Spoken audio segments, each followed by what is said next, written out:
మన కళ్ళ ముందు ఈరోజు కనపడుతోంది అధ్యక్ష. ఆయన పరిపాలనా అనుభవంలోని మైలురాయి అంశాలు ఇప్పుడు చెప్పబోయే విషయాలు నిర్ధారిస్తాయి.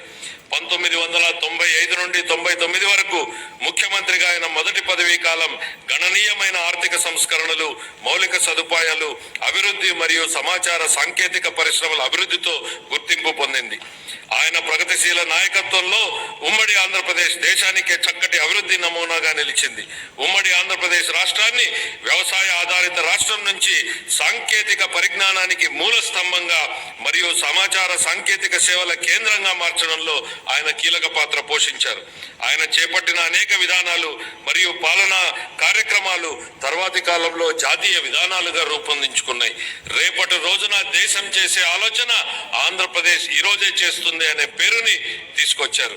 ప్రస్తుతం అభివృద్ధి చెందుతున్న సాఫ్ట్వేర్ పరిశ్రమకు హైదరాబాద్ లో ఆనాడే పునాది వేయడం ద్వారా హైదరాబాద్ ను ప్రపంచ సాంకేతిక సమాచార పటంలో అగ్రస్థానానికి చేర్చడంలో ఆయన పాత్ర మరువలేనిది.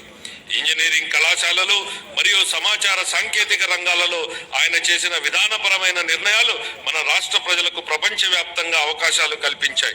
ఈ కారణంగా గ్రామీణ ప్రాంతాలకు చెందిన సామాన్య ప్రజలు సైతం ప్రపంచవ్యాప్తంగా విజయ శిఖరాలను అధిరోహించగలిగారు. నేడు అమెరికాతో పాటు అనేక ఇతర దేశాలలో ప్రవాసాంధ్రులు అత్యధిక తలసరి ఆదాయం కలిగిన వారుగా స్థిరపడ్డారు. జూన్ 2014 జూన్ నెలలో ఉమ్మడి ఆంధ్రప్రదేశ్ ను అన్యాయంగా, అశాస్త్రీయంగా మరియు అప్రజాస్వామికంగా ఒక శాశ్వత రాజధాని లేకుండా విభజించడం వల్ల రాష్ట్రం సంక్షోభంలో కూరుకుపోయి ఆర్థికంగా నిలదొక్కుకోలేని అవశేష రాష్ట్రంగా ఉండిపోయింది. రాష్ట్ర విభజనను మన ప్రజలపై బలవంతంగా రుద్దారని చెప్పడం ఎంత మాత్రం అతిశయోక్తి కాదు. మన రాష్ట్రాన్ని పునర్నిర్మాణ దిశగా మరియు సుసంపన్న దిశగా తీసుకువచ్చే బాధ్యతను మన నాయకుడు గౌరవ ముఖ్యమంత్రి శ్రీ నారా చంద్రబాబు నాయుడు గారు తన భుజస్కంధాల పైన వేసుకున్నారు. ఆయన పరివర్తనాత్మక నాయకత్వంలో దీర్ఘకాలిక మరియు స్వల్పకాలిక ప్రణాళికలను అమలు చేసి అవశేష రాష్ట్రాన్ని విభజన దుష్ప్రభావం నుండి తప్పించి అభివృద్ధి పథంలో నడిపించారు. 2014 నుంచి 19 వరకు వ్యవసాయం, పరిశ్రమలు, సేవలు, నీటిపారుదల, రోడ్లు, భవనాలు, ఉపాధి కల్పన తదితర రంగాలలో బహుముఖ వ్యూహాన్ని రూపొందించారు. Kia Motors, hero Motors, Asian paints వంటి భారీ పరిశ్రమలను మన రాష్ట్రం ఆకర్షించింది. పట్టిసీమ ఎత్తిపోతల పథకం దేశంలోనే రికార్డు సమయంలో అనగా కేవలం ఏడాది కాలంలోనే పూర్తి అయిన తొలి నదుల అనుసంధాన ప్రాజెక్టుగా రికార్డు సృష్టించింది. సులభతర వ్యాపార నిర్వహణ ర్యాంకింగ్ లో మన రాష్ట్రం మొదటి స్థానం సాధించి 5 ఏళ్లలో అగ్రస్థానంలో నిలిచింది. ఇంధన రంగంలో సంస్కరణలు తీసుకురావడంతో పాటు పునరుత్పాదక ఇంధనాన్ని ప్రోత్సహించడం ద్వారా 2018 నాటికి మన రాష్ట్రం ఇంధన మిగులు రాష్ట్రంగా నిలిచింది. బహుముఖ వ్యూహం ఫలితంగా మన రాష్ట్రం సంక్షేమంతో కూడిన సుస్థిర ఆర్థికాభివృద్ధి పథకంలో పయనించింది.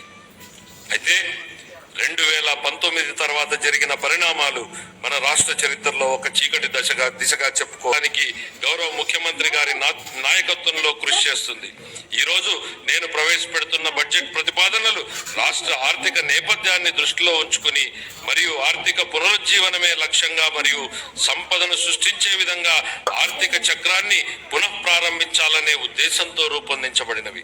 అన్ని శాఖలకు కేటాయింపులు ప్రతిపాదించే ముందు మా ప్రభుత్వానికి మార్గదర్శిగా నిలిచిన స్వర్గీయ ఎన్టీ రామారావు గారి మాటలను నేను గుర్తు చేసుకోవాలనుకుంటున్నాను.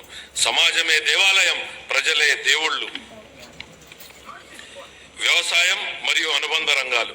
ఈ సందర్భంగా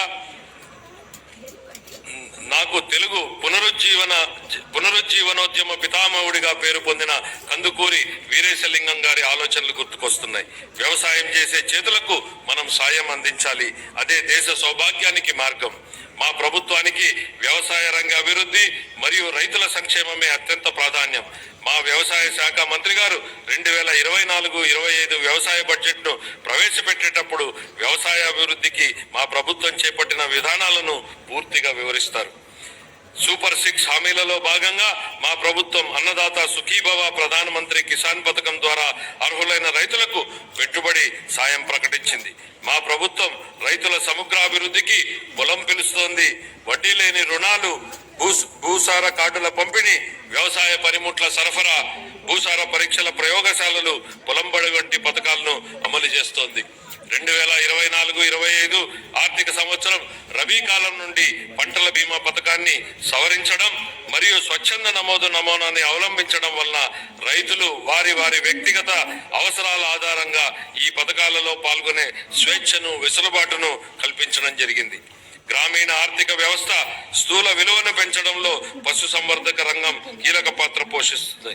పశు సంపద మరియు కోళ్ల పెంపకం మన రాష్ట్రం దేశంలోనే 2వ స్థానంలో ఉంది. మన రాష్ట్రం గుడ్ల ఉత్పత్తిలో మొదటి స్థానంలోనూ, మాంసం ఉత్పత్తిలో 4వ స్థానంలోనూ, పాల ఉత్పత్తిలో 5వ స్థానంలోనూ ఉంది. వివిధ పథకాల కింద పశువులకు ఆశ్రయం, గ్రాసం మరియు వైద్య సహాయం అందించడం ద్వారా పశు సంపదను పెంచుతూ పశువులకు రక్షణ మరియు సంరక్షణ కల్పించాలని మా ప్రభుత్వం తీర్మానించుకుంది. పశువుల ద్వారా జీవనోపాధిని పొందుతున్నటువంటి యాదవులు, కురుమలు మరియు ఇతర వర్గాల ఆదాయాన్ని పెంచడానికి మా ప్రభుత్వం కృతనిశ్చయంతో ఉంది. పశు బీమా పథకాన్ని అమలు చేయడం ద్వారా ప్రభుత్వం ఈ వర్గాల జీవనోపాధికి రక్షణ కల్పిస్తోంది. సాంప్రదాయ మత్స్యకారుల చేపల చెరువులను లీజుకు తీసుకోకుండా గత ప్రభుత్వం ఉత్తర్వులను జారీ చేసింది. దశాబ్దాలుగా చేపల చెరువులపై ఆధారపడి జీవనం సాగిస్తున్న మత్స్యకారుల ప్రయోజనాలను పరిరక్షించడానికి మా ప్రభుత్వం ఆ ఉత్తర్వులను ఉపసంహరించింది. 23,000 చేపలకు, వేటకు అనువైన బోట్లకు మా ప్రభుత్వం రాయితీపై డీజిల్ను అందిస్తోంది. వ్యవసాయ మరియు అనుబంధ రంగాలను ప్రోత్సహించడంలోను, గ్రామీణ ప్రాంతాల అభివృద్ధిలోను సహకార రంగం కీలక పాత్రను పోషించే సామర్థ్యాన్ని కలిగి ఉంది. ప్రాథమిక వ్యవసాయ పరపతి సంఘాలను కంప్యూటరీకరణ చేయడం ద్వారా బలోపేతం చేసి రైతులకు ఆర్థిక సమీకరణను పెంచడం జరుగుతుంది. 2024-25 ఆర్థిక సంవత్సరంలో వ్యవసాయ మరియు అనుబంధ రంగాలకు 11,855 కోట్ల రూపాయల కేటాయింపును ప్రతిపాదిస్తున్నారు. సంక్షేమం.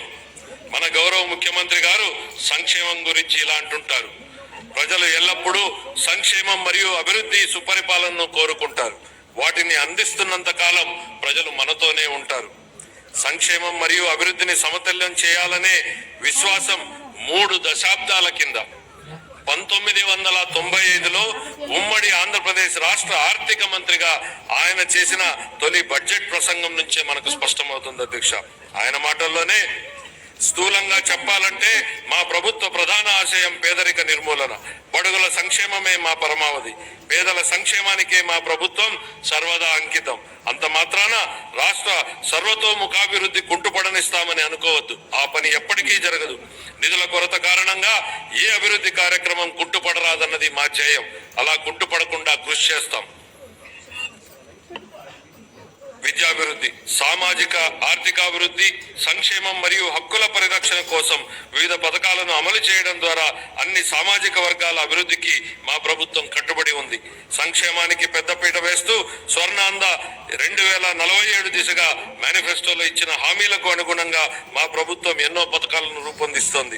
మేనిఫెస్టోలో ఇచ్చిన హామీ మేరకు అధికారం చేపట్టిన వెంటనే సామాజిక భద్రత పెన్షన్ను 3,000 రూపాయల నుండి 4,000కు పెంచడం జరిగింది. ఎన్టీఆర్ భరోసా పెన్షన్ పథకం ద్వారా 64,38,000 మంది పెన్షన్దారులకు నెలకు 4,000 నుండి 15,000 రూపాయల వరకు పెన్షన్లు అందుతున్నాయి. మా ప్రభుత్వం అధికారంలోకి వచ్చిన మొదటి నెలలోనే ఎన్టీఆర్ భరోసా పథకం కింద 4,400 కోట్ల రూపాయలు, అలాగే 24 జూన్ నుండి ఇప్పటి వరకు మొత్తం 15,218 కోట్ల రూపాయలు విడుదల చేయబడ్డాయి.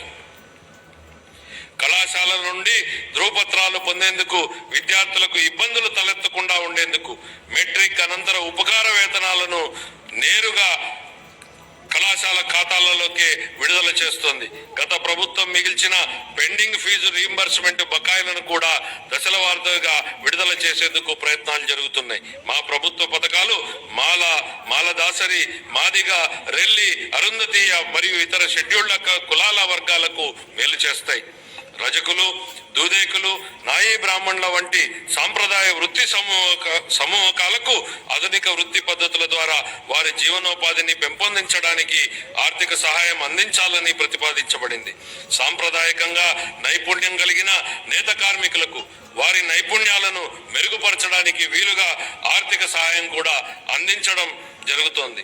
మా ప్రభుత్వ పథకాలు వడ్డెర, వాల్మీకి, గౌడ, కళింగ, గవర, పద్మశాలి, బెస్త, సగర, ఉప్పర వంటి వెనుకబడినటువంటి తరగతులకు లబ్ధి చేకూరుస్తాయి. షెడ్యూల్ తెగల కుటుంబాలకు సాధికారతకు మా ప్రభుత్వం పూర్తిగా కట్టుబడి ఉంది. గిరిజన వర్గాల సంక్షేమం కోసం పోస్ట్ మెట్రిక్ ఉపకార వేతనాలు, ఆర్టీఎఫ్, ఎంటీఎఫ్, అంబేద్కర్ విద్యానిధి మొదలైన ముఖ్య పథకాలను అమలు చేయడం జరుగుతోంది.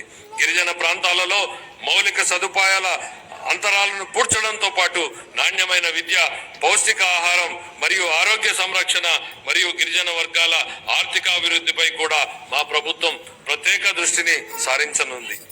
వివిధ పథకాల ద్వారా అల్పసంఖ్యాక వర్గాలకు ఆర్థిక కార్యకలాపాలలోనూ మరియు ఉపాధి కల్పించడంలోనూ సమాన భాగస్వామ్యం లభించేలా మా ప్రభుత్వం చూస్తోంది. వారి విదేశీ విద్యకు అలాగే ఇమాంలకు, మౌజంలకు మరియు పాస్టర్లకు ప్రోత్సాహకాలు ఇవ్వాలని ప్రతిపాదించడం జరిగింది. 2024-25 ఆర్థిక సంవత్సరంలో షెడ్యూల్డ్ కులాల కాంపోనెంట్ కు 18,497 కోట్ల రూపాయలు, షెడ్యూల్డ్ తెగల కాంపోనెంట్ కు 7,557 కోట్ల రూపాయలు, వెనుకబడిన తరగతుల కాంపోనెంట్ కు 39,007 కోట్ల రూపాయలు, అల్పసంఖ్యాక వర్గాల సంక్షేమానికి 4,376 కోట్ల రూపాయల్ని కేటాయించాలని నేను ప్రతిపాదిస్తున్నాను. మహిళా అభివృద్ధి మరియు శిశు సంక్షేమం. డాక్టర్ బిఆర్ అంబేద్కర్ గారు మహిళా సాధికారత ప్రాముఖ్యతను నొక్కి ఇలా అన్నారు: మహిళలు సాధించిన పురోగతి స్థాయిని బట్టి నేను సమాజం యొక్క పురోగతిని కొలుస్తాను అని. గౌరవనీయులైన ముఖ్యమంత్రి గారు కూడా ఈ ఆలోచనను గట్టిగా విశ్వసిస్తారు. ఆయన నాయకత్వంలో 1990వ దశకంలోనే మన రాష్ట్రం స్వయం సహాయక బృందాల ఉద్యమంలో దేశంగా అగ్రగామిగా నిలిచింది. పొదుపు చేయడంతో పాటు మహిళల వ్యవస్థాపక శక్తి పెరుగుతుందని, ఫలితంగా స్వయం ఉపాధి మాత్రమే కాకుండా సాధికారత కూడా లభిస్తుందని వారిది దృఢ విశ్వాసం. విస్తృత స్థాయిలో ఒక ఉద్యమం లాగా జరుగుతున్న కార్యకలాపాలకు నాటి ప్రభుత్వ సహకారం లభించడం వలన రాష్ట్రంలోని స్వయం సహాయక సంఘాలకు విశేష ఆదరణ దక్కింది. దీనివల్ల మన రాష్ట్రం దేశానికే ఆదర్శంగా నిలిచింది. మన రాష్ట్రంలో 10 లక్షలకు పైగా స్వయం సహాయక సంఘాలు ఉన్నాయి. గర్భిణులు, బాలింతలు మరియు 6 ఏళ్లలోపు పిల్లలకు పౌష్టికాహార స్థితిని మెరుగుపరిచేందుకు మా ప్రభుత్వం అనేక వినూత్న చర్యలు తీసుకుంటోంది. 26 జిల్లాల్లోని 55,607 అంగన్వాడీ కేంద్రాల ద్వారా సమీకృత శిశు అభివృద్ధి సేవలను మా ప్రభుత్వం అందిస్తోంది. పౌష్టికాహార లోపం మరియు రక్తహీనతల నివారణకు బాల సంజీవని సప్లిమెంటరీ పౌష్టికాహార కార్యక్రమాన్ని అమలు చేయడం జరుగుతుంది. ఈ సరుకులన్నింటినీ టేక్ హోమ్ రేషన్ రూపంలో అందించడం జరుగుతుంది. సూపర్ 6 వాగ్దానాలను నెరవేర్చే దిశగా మా ప్రభుత్వం దీపం 2 పథకాన్ని ప్రారంభించి సంవత్సరానికి 3 ఎల్పిజి సిలిండర్లను ఉచితంగా అందిస్తోంది. 2024లో మొదటి ఉచిత సిలిండర్ పంపిణీ కోసం 895 కోట్లను విడుదల చేయడం జరిగింది. ఇందులో భాగంగా ఇప్పటికే 5 లక్షల మందికి పైగా లబ్ధిదారులు రాయితీ సొమ్ము అందింది. ప్రజా రవాణా బస్సులలో మహిళలకు ఉచిత ప్రయాణాన్ని ప్రవేశపెడతామని ఇచ్చిన మరో హామీని కూడా త్వరలో అమలు చేయడం జరుగుతుంది. ఈ కార్యక్రమం యొక్క ముఖ్య ఉద్దేశం శ్రామిక శక్తిలో మహిళల భాగస్వామ్యాన్ని పెంచడమే. 2024-25 ఆర్థిక సంవత్సరానికి మహిళాభివృద్ధి, శిశు సంక్షేమ శాఖకు 4,285 కోట్ల రూపాయల కేటాయింపును ప్రతిపాదిస్తున్నాను. నైపుణ్యాభివృద్ధి ప్రాధాన్యత గురించి చైనా తత్వవేత్త లావో జూ ఇలా అన్నారు: ఒక మనిషికి ఆహారంగా ఒక చేపను ఇస్తే 1 రోజు ఆహారాన్ని మాత్రమే ఇచ్చినట్లవుతుంది. అందుకే అతనికి చేపలు పట్టడం నేర్పించు, జీవితాంతం తిండి పెట్టినట్టు అవుతుంది. 2014-19 కాలంలోనే గౌరవ ముఖ్యమంత్రి నారా చంద్రబాబు నాయుడు గారు నైపుణ్యాభివృద్ధి, విద్య మరియు దీర్ఘకాల పరిష్కారాల ప్రాముఖ్యతను అర్థం చేసుకుని అనేక నైపుణ్యాభివృద్ధి కార్యక్రమాలకు శ్రీకారం చుట్టడం జరిగింది. ఈరోజు గౌరవ మానవ వనరుల అభివృద్ధి శాఖ మంత్రి శ్రీ నారా లోకేష్ గారు నైపుణ్య గణన అనేటువంటి వినూతన కాన్సెప్ట్ కు నాయకత్వం వహిస్తున్నారు. ప్రపంచంలో తొలిసారిగా మా ప్రభుత్వం రాష్ట్ర స్థాయిలో నైపుణ్య గణన నిర్వహిస్తోంది. ఇది మన శ్రామిక శక్తి యొక్క నైపుణ్యాలను మరియు సామర్థ్యాలను అర్థం చేసుకోవడానికి, తదనుగుణంగా పరిశ్రమలకు అవసరమైన నైపుణ్యాలను గుర్తించడానికి సహాయపడుతుంది. ఇది 20 లక్షల మందికి ఉపాధి అవకాశాలు కల్పించేందుకు అవసరమైన నైపుణ్యాలను అందించే కార్యక్రమాల రూపకల్పనకు దోహదపడుతుంది.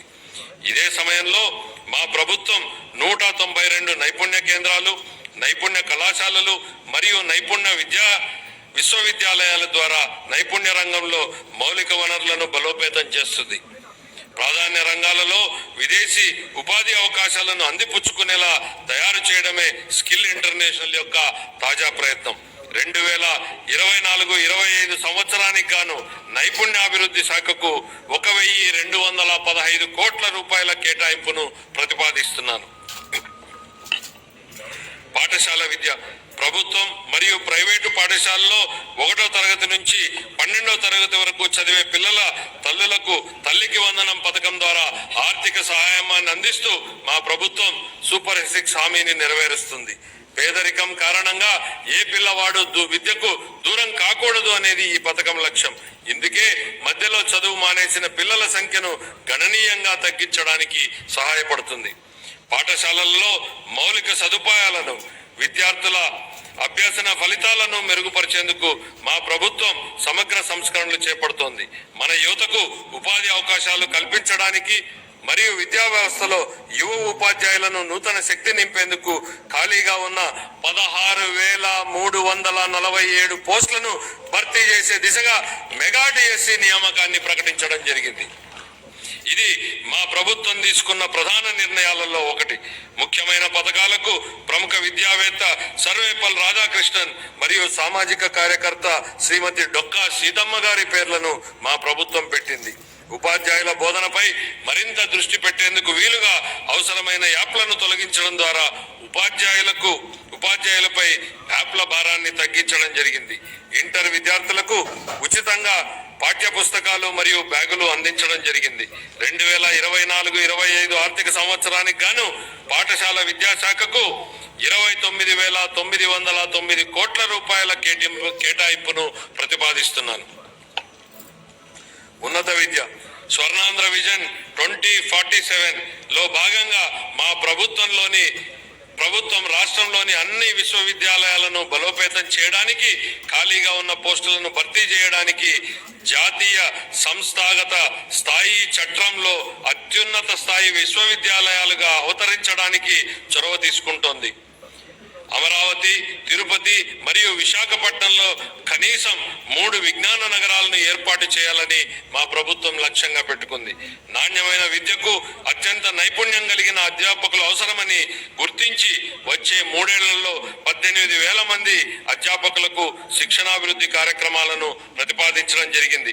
2024 డిసెంబర్ నుండి 2.5 లక్షల మందికి పైగా విద్యార్థులకు వృత్తి శిక్షణను సులభతరం చేయడానికి NASSCOM, future skills, edu skills, sales force, Microsoft వంటి ప్రతిష్టాత్మక సంస్థలతో మా ప్రభుత్వం అవగాహన ఒప్పందాలను కుదుర్చుకుంది. సమాచార సాంకేతిక మరియు ఆధారిత రంగాలు, బ్యాంకింగ్, ఆర్థిక సేవలు, బీమా సేవలు, వనరులను సమకూర్చే సేవలు, చిల్లర వర్తకము మరియు ఆరోగ్య సంరక్షణ వంటి వివిధ రంగాలలో 5,000 రూపాయల నుండి 15,000 రూపాయల మధ్య వేతనాన్ని అందించే అప్రెంటిస్షిప్ తో కూడిన డిగ్రీ విద్యను మా ప్రభుత్వం ప్రవేశపెట్టింది. 2024 ఆర్థిక సంవత్సరానికి గాను ఉన్నత విద్యాశాఖకు 2,326 కోట్ల రూపాయల కేటాయింపును ప్రతిపాదిస్తున్నాను. ఆరోగ్య సంరక్షణ. పౌరులకు సరసమైన మరియు నాణ్యమైన ఆరోగ్య సంరక్షణ సేవలను సకాలంలో అందించడం మా ప్రభుత్వం యొక్క మొదటి ప్రాధాన్యత. అందరికీ ఆరోగ్యం లక్ష్యంగా మా ప్రభుత్వం ఆరోగ్య రంగంలో సమగ్ర సంస్కరణలు చేపడుతోంది. హృదయ సంబంధ వ్యాధులు పెరుగుతున్న పెరుగుతున్న దృష్ట్యా అవసరమైన పరికరాలు మరియు మానవ వనరుల శిక్షణ అందించడం ద్వారా స్టెమీ ప్రోగ్రామ్ ని ప్రారంభించాలని యోచిస్తున్నాం. రాష్ట్ర వ్యాప్తంగా సమగ్ర క్యాన్సర్ స్క్రీనింగ్ కార్యక్రమాన్ని ప్రారంభించడం ద్వారా క్యాన్సర్ కేసులను గుర్తించి వైద్య కళాశాలల్లో వైద్యం కోసం చేరే సౌకర్యాన్ని కల్పించింది. పాఠశాల ఆరోగ్య కార్యక్రమం కింద అంగన్వాడీ పిల్లలకు మరియు 18 సంవత్సరాల లోపు ఉన్న పాఠశాల విద్యార్థులకు పుట్టుకతో వచ్చిన లోపాలు, పోషకాల లోపం వల్ల వచ్చేటువంటి వ్యాధులు, మందకోడి అభివృద్ధి మరియు వైకల్యం అనే 4 లోపాలను గుర్తించడం కోసం పరీక్షలు చేయబడుతున్నాయి. రాష్ట్రంలో ప్రాథమిక ఆరోగ్య కేంద్రాల నుంచి సాధారణ ఆసుపత్రుల వరకు అన్ని రకాల వైద్య సదుపాయాలను మెరుగుపరచడం జరుగుతుంది. మా ప్రభుత్వం డాక్టర్ ఎన్టీఆర్ వైద్య సేవా ట్రస్ట్ వంటి ప్రతిష్టాత్మక కార్యక్రమాలు, 108 మరియు 104 ఆరోగ్య సేవల పునరుద్ధరణ మరియు జాతీయ ఆరోగ్య మిషన్ కింద కుటుంబ సంక్షేమ కార్యక్రమాలను సమగ్రంగా అమలు చేయడం జరుగుతుంది. మాతా శిశు సంక్షేమ సంరక్షణలో జాతీయ సగటు కంటే మన రాష్ట్ర సగటు మెరుగ్గా ఉంది. తల్లులు మరియు పిల్లల శ్రేయస్సును పెంచే కార్యక్రమాలను అమలు చేయడం ద్వారా దీన్ని మరింత మెరుగుపరచడానికి చర్యలు తీసుకుంటున్నాం. 2024-25 ఆర్థిక సంవత్సరానికి గాని వైద్య ఆరోగ్య శాఖ కోసం 18,421 కోట్ల రూపాయల కేటాయింపును ప్రతిపాదిస్తున్నాను. పంచాయతీ రాజ్ మరియు గ్రామీణాభివృద్ధి. మహాత్మా గాంధీ ఇలా అన్నారు, భారతదేశ ఆత్మ గ్రామాలలో ఉంటుంది అని.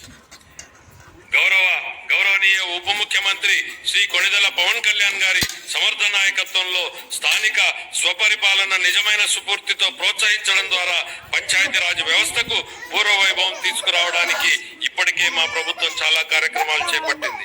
ప్రణాళిక ప్రక్రియలో భాగంగా అన్ని గ్రామ పంచాయతీల క్రియాశీలక భాగస్వామ్యం సిమెంట్ రహదారులను ప్రారంభించడంతో కార్యాచరణ ప్రణాళిక అమలు ప్రారంభమైంది. స్వాతంత్ర దినోత్సవం మరియు గణతంత్ర దినోత్సవాల నిర్వహణ ఖర్చుల క్రితం చిన్న పంచాయతీలకు 100 రూపాయల నుండి 10,000 రూపాయలకు, పెద్ద పంచాయతీలకు 250 రూపాయల నుండి 25,000 రూపాయలకు పెంచి సర్పంచుల ఆత్మగౌరవాన్ని పునరుద్ధరించడం జరిగింది. స్వర్ణ పంచాయతీల కార్యక్రమం కింద పంచాయతీల అభివృద్ధికి ప్రభుత్వం దార్శనిక ప్రణాళికను చేపట్టింది. 2024 మార్చి నుండి పంచాయతీరాజ్ సంస్థలకు రావాల్సిన 15వ ఆర్థిక సంఘం నిధులను 998 కోట్ల రూపాయలను ప్రభుత్వం 24 ఆగస్టు నెలలో విడుదల చేయడం జరిగింది. గ్రామీణ పేదలకు సుస్థిర జీవనోపాధిని అందించడానికి మరియు గ్రామీణ ప్రాంతాలలో మన్నికైన ఆస్తులు సృష్టించడానికి మా ప్రభుత్వం మహాత్మా గాంధీ జాతీయ గ్రామీణ ఉపాధి హామీ పథకం కింద 16 శాఖల సమన్వయంతో వివిధ వినూత్న కార్యక్రమాలని అమలు చేస్తోంది. 2024-25 సంవత్సరంలో ఇప్పటి వరకు 1.2 మిలియన్లకు పైగా కుటుంబాలకు 100 రోజుల వేతన పరిధిని ఉపాధిని పొందాయి. ఉద్యానవనం, సేద్యపు కుంటలు, పశు సంవర్ధక ఆవాసాలు వంటి ప్రాజెక్టులతో పాటు పైకప్పు నీటి సంరక్షణ, ఇంకుడు గుంతలు, చెక్ డ్యాంలతో పాటు సహజ వనరుల నిర్వహణ ప్రాజెక్టులు చేపట్టడం జరిగింది. గ్రామీణ ప్రాంతాలలో ప్రతి పేద కుటుంబాన్ని పేదరికం నుండి బయటపడేట్లు చేసేందుకు మా ప్రభుత్వం కట్టుబడి ఉంది. ప్రధానమంత్రి ఉపాధి కల్పన కార్యక్రమం, ప్రధానమంత్రి సూక్ష్మ ఆహార సంస్థల అధికారీకరణ, ప్రధానమంత్రి స్వనిధి పథకం మరియు ప్రధానమంత్రి విశ్వకర్మ వంటి వివిధ కేంద్ర ప్రభుత్వ రాయితీ పథకాలతో అనుసంధానం చేయడం ద్వారా స్వయం సహాయక బృంద సభ్యుల జీవనోపాధికి మా ప్రభుత్వం కార్యక్రమాల మద్దతును ఇస్తున్నాయి. ఈ వినూత్న కార్యక్రమాల అమలు ద్వారా స్వయం సహాయక బృంద సభ్యులు ఆదాయాన్ని పెంచడంతో పాటు అనధికార ఉపాధి అవకాశాలను పెంచడం కూడా మా ప్రభుత్వం లక్ష్యంగా పెట్టుకుంది. అదనంగా ఓపెన్ నెట్వర్క్ డిజిటల్ కామర్స్ ను ప్రోత్సహించడం ద్వారా మా ప్రభుత్వం స్వయం సహాయక బృంద మహిళలకు వారి వ్యాపారాలను విస్తరించుకోవడానికి వీలు కల్పిస్తోంది. వారి ఉత్పత్తులను మార్కెట్లకు చేర్చడానికి విస్తృతంగా అవకాశాలను కల్పిస్తూ మరియు వారి అమ్మకాల సామర్థ్యాన్ని మెరుగుపరచడంలో ఇది వారికి ఉపయోగపడుతుంది. ఈ వ్యూహాత్మక విధానంలో ఆర్థిక సహాయం, నైపుణ్యాభివృద్ధి మరియు డిజిటల్ అవుట్ రీచ్ ల మిళితం అవడం వల్ల స్వయం సహాయక బృంద సభ్యులు స్థిరమైన ఆదాయాభివృద్ధిని పెంచుకోగలుగుతారు. ఆంధ్రప్రదేశ్ గ్రామీణ రహదారుల అనుసంధాన ప్రాజెక్టు ద్వారా 1,574 పనులను పూర్తి చేయడం జరిగింది. ఈ ప్రాజెక్టు 2,134 ఆవాసాలను, 2,855 కిలోమీటర్ల రహదారులతో కలుపుతుంది. అదనంగా 164 రహదారులు మరియు వంతెనల ప్రాజెక్టులు కూడా కొనసాగుతున్నాయి. 2024 ఆర్థిక సంవత్సరానికి గాను పంచాయతీరాజ్ గ్రామీణాభివృద్ధి శాఖకు 16,739 కోట్ల రూపాయల కేటాయింపును ప్రతిపాదిస్తున్న శాఖకు 4,012 కోట్ల రూపాయల కేటాయింపుని ప్రతిపాదిస్తున్నాను. జలవనరుల నిర్వహణ, సాగు సరసమైన ధరలకు ఆహారాన్ని అందించడంతో మా ప్రభుత్వం మొత్తం 123 పట్టణ ప్రాంతాల పరిధిలో 204 అన్నా క్యాంటీన్లను ఏర్పాటు చేయడం జరిగింది. గ్రామీణ ప్రాంతాల్లో కూడా 158 అన్నా క్యాంటీన్లను ఏర్పాటు చేయడానికి ప్రణాళికలు సిద్ధం చేయడం జరిగింది.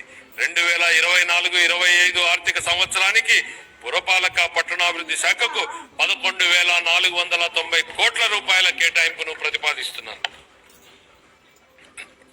గృహ నిర్మాణం 2029 నాటికి అందరూ ఇళ్లు నిర్మించి ఇవ్వాలన్న మా ప్రభుత్వం కృత నిశ్చయంతో ఉంది. ప్రధానమంత్రి ఆవాస్ యోజన, ఎన్టీఆర్ నగరాలు పథకం కింద ఆర్థికంగా వెనుకబడిన వర్గాలకు 25 లక్షల ఇళ్ల పట్టాలు ఇవ్వాలని లక్ష్యంగా పెట్టుకోవడం జరిగింది. ఈ నిర్ణయం ఆర్థికంగా వెనుకబడిన వర్గాల సంక్షేమ కార్యక్రమానే కాకుండా రాష్ట్ర ఆర్థిక కార్యకలాపాలకు కూడా ఊతమిస్తోంది. ఈ కార్యక్రమం కింద ఇంటి స్థలాన్ని గాని పక్కా ఇళ్లు లేని వారికి ఇళ్ల స్థలాల పట్టాలు మంజూరు చేయడం జరుగుతుంది. ప్రధానమంత్రి ఆవాస్ యోజన కింద 6.9 లక్షల ఇళ్లు, ప్రధానమంత్రి ఆవాస్ యోజన కింద 1.79 లక్షల గ్రామీణ ఇళ్లను పూర్తి చేయాలని ప్రతిపాదించడం జరిగింది. ప్రధానమంత్రి జన్మన్ పథకం కింద నిస్సహాయ గిరిజన సమూహాల కోసం 15,000 పైగా గృహాలను పూర్తి చేయాలని ప్రతిపాదించడం జరిగింది. అన్ని శాఖల సమన్వయంతో హౌసింగ్ లేఅవుట్లలో మౌలిక సదుపాయాలను అభివృద్ధి చేయడానికి మా ప్రభుత్వం కట్టుబడి ఉంది. 2024-25 ఆర్థిక సంవత్సరానికి గృహ నిర్మాణ శాఖకు 4,012 కోట్ల రూపాయల కేటాయింపుని ప్రతిపాదిస్తున్నాను.